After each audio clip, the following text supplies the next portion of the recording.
General Pervez Musharraf صاحب، آپ کے بعد جنرل اشفاق پرویز کیانی آئے، انہوں نے بھی راہ راست اور راہ حق اور اس ناموں سے آپریشن کیے. پھر جنرل راحیل شریف، انہوں نے بہت اگریسولی ضرب عضب آپریشن کیا، بہت پاپولیرٹی بھی انہیں ملی، پاکستانی قوم نے بہت عزت دی. موجودہ آرمی چیف یہ ایک سٹیپ اور آگے گئے، رد الفساد کے نام سے انہوں نے وہ جو پورے اربن ایریاز سے ان کو بھی کلیئر کرنے کا کام شروع کر دیا. آپ جنرل باجوہ کو کیا مشورہ دیتے ہیں کہ وہ ان تنظیموں کے خلاف بھی ایکشن کرنا ہے؟ بارڈر سچویشن بھی ہے جسے آپ کہتے ہیں ٹو فرنٹ سچویشن ہے، two front war situation Pakistan face کر رہا ہے. جنرل باجوہ کو کیا کرنا چاہیے، موجودہ آرمی چیف کو؟ تو نو ڈاؤٹ ہمیں تیار ہونا چاہیے.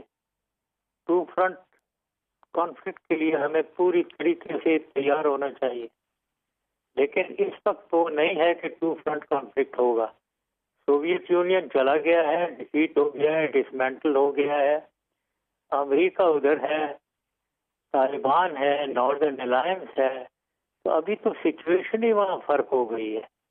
تو وہاں اگر یہ کچھ امریکہ جاتا ہے، وہاں تو پراکسی وار شروع ہو سکتی ہے پاکستان اور ہندوستان کی، جو بالکل ہی بال گیم ہی الگ ہوگا. وہ تو ایسی کوئی بات نہیں ہے کہ ہم اب اکیلے ہیں. Two front war, two front war میں ہم اس وار کو اپنی طرف کنورٹ کر سکتے ہیں اس وقت جو افغانستان میں ہے. تو وہ ایسی کوئی بات نہیں ہے. آپ کو لگتا ہے کہ جو آنے والے دن ہیں امریکن وڈرال کے بعد، تو یہ افغانستان والی سائڈ جو ہے یہ پاکستان کے لیے ایک فیوریبل سچویشن کا سما پیش کرے گی، یا ایک نیا چیلنج ہوگا کہ وہاں پر ابتری ہوگی، کیوس ہوگا، گروپس آپس میں لڑ رہے ہوں گے اور ہمیں اس بارڈر کو سنبھالنے کے لیے زیادہ محنت کرنی پڑے گی؟ ہاں، میں سمجھتا ہوں کہ تین آلٹرنیٹو پاسبل. نمبر ایک کہ یہ وہی کیوس کنفیوژن میں اہم ہو جہاں تمام وار لارڈ ایک دوسرے کو مار رہے ہو، لڑ رہے ہو، جو 1990 سے 97 تک تھا. پھر 97 کے بعد طالبان ملا عمر کے نیچے ایک یونیفائڈ کمانڈ آ گئی، اور دوسری سائڈ پہ ناردرن الائنس آ گئی. ناردرن الائنس کو انڈیا، رشیا، افغانستان سپورٹ کر رہا تھا. ہم سپورٹ کر رہے تھے، we had a soft corner. Support تو ہم نہیں کر رہے تھے ود طالبان. نہ اس میں یہ دوبارہ سچویشن وہی ہو سکتی ہے کہ وہ ایک طرف طالبان ہے، دوسری طرف یہ ناردرن الائنس ہے. تو پاکستان کو سوچنا پڑے گا کہ ہم کس طرف جائیں. تیسری چیز یہ ہے کہ یہ چلے گئے تو پراکسی وار شروع ہو جائے گی. میرا پرسنل خیال، ذاتی خیال یہ ہے اس کا فائدہ پاکستان کو زیادہ ہوگا. کہ ہندوستان کو غلط فہمی میں نہیں رہنا چاہیے. اس کا بہت نقصان ہو سکتا ہے، جس کا نقصان زیادہ ان کے اوپر ہوگا، ہمارے اوپر اتنا نہیں ہوگا.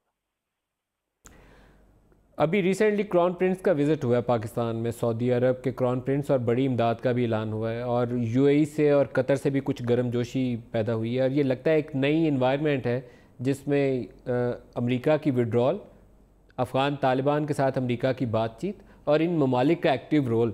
آپ کو لگتا ہے کہ یہ ایک ری پوزیشن ہو رہا ہے پورا ریجن؟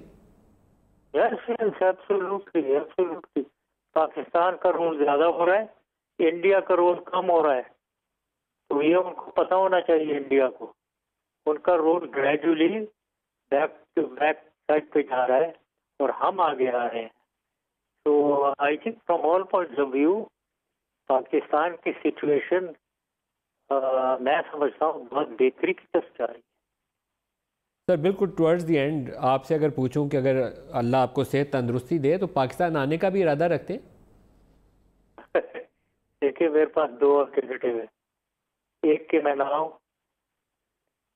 وہ میں نے اس کو رائٹ آف کیا ہوا ہے.